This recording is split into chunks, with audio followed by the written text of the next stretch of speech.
डाक्तरंगाड़ी गंजेई चालान बेले धरिला पुलिस एक विश्व सूत्रु खबर पाए टांगी पुलिस कुहड़ निकट 16 नंबर जातीय राजपथ चढ़ऊ कर 6 जन गंजेई माफिया को गिरफ्त कर टांगी पुलिस।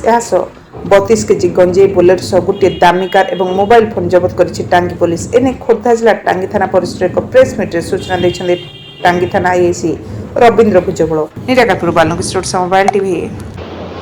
आम विशेष सूत्र खबर पाई दिवा पेट्रोलिंग कर समय कंधमाल पटू दुईटा गाड़ी में गंजे आसुच्ची गोटे गाड़ी गंजे और गोटे पायलट गाड़ी आसुच्ची तेणु आम कुहुड़ी आमर NH-16 रे वेरीफाई कर से गाड़ी दुटी रिटर्न करथिलु।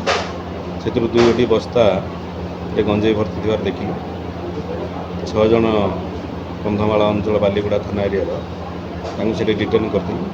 एक्जिक्यूटिव मजिस्ट्रेट उपस्थित रे से गंजेई ओजन करागला एवं आखिरी मान पचार से गंजेई बालीगुड़ा भुवनेश्वर बिक्री करने नौले। तेणु यह परिप्रेक्षी में गोटे टांगी थाना केस होमर टांगी थाना केस नंबर है 576/2024।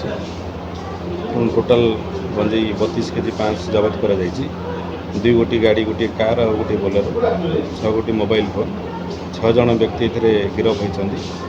आज से कोर्ट फरवर्डिंग कर लोकाल थाना को इंटीमेशन करूँ। आसला जना पड़े से आगुरी थाना केस रही।